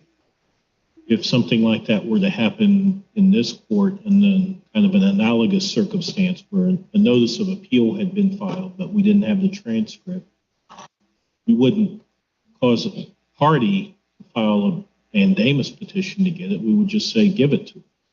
Correct. And in Article 3 courts, as you mentioned, the courts have jurisdiction to review the decisions of the district courts that are final, but the CMCR's jurisdiction is wholly unique. Even in the court-martial system, the Uniform Code of Military Justice has been amended, and it no longer predicates service criminal courts of appeals jurisdiction on a referral from a judge advocate general. But the CMCR explained that under the Military Commissions Act, under Section 950 FC, there is this language that says that it has jurisdiction only over cases referred to it by the convening authority. But we think that the convening authority is required to refer this case to the CMCR because, as you pointed out, he's required to refer cases in which the defendant has been convicted and where the defendant seeks review. Thank you. All right, if there are no more questions, thank you. Mr. Morrison, would you like a minute or two? Just very briefly, I do not understand how you can argue that mandamus is a type of an appeal that has to be exhausted under 950G. That just seems like apples and oranges. Mandamus isn't an appeal, it's separate from and collateral to. So I don't think that's an oblique reference to filing mandamus. Also, as this court held in Ray Stone, if we had done what the government suggested in their brief, we would have been out of court altogether. Because they said you shouldn't file a petition for review, you should first litigate a mandamus petition. But then the 20-day clock would have run, and under Stone, we're not permitted to use mandamus to get a second bite at the apple. So it puts us in an impossible situation. On the waiver question, if we are construing that waiver form as just an ordinary form of waiver in a plea agreement, as you might see in a civilian federal case, then it's not necessarily, doesn't necessarily waive every issue. That's not jurisdictional. That's not a jurisdictional waiver. And none of the categories of offenses, or claims that we've made would fall within a general waiver based on an unconditional guilty plea. We've said, for example, that his pleas are constitutionally involuntary and unknowing because of the fundamental misinstruction about the law. We may be right, we may be wrong, but that's not waived by the guilty plea itself, including the waiver, because you can always invalidate the plea. In addition, all of our claims fall within, well, other than the ones I just mentioned, the remaining claims, constitutional and statutory claims, fall within the Rules 905 and 907, which govern this proceeding, and they make those claims unwaivable, or non-waivable. That's the correct term. And then finally, I would only point out that the waiver provision in 2F also says that Khadr agrees to waive to the extent permitted by law. So it seems to me that that conditions the waiver so that, for example, these non-waivable issues would be preserved. Thank you, Your Honor. All right, thank you.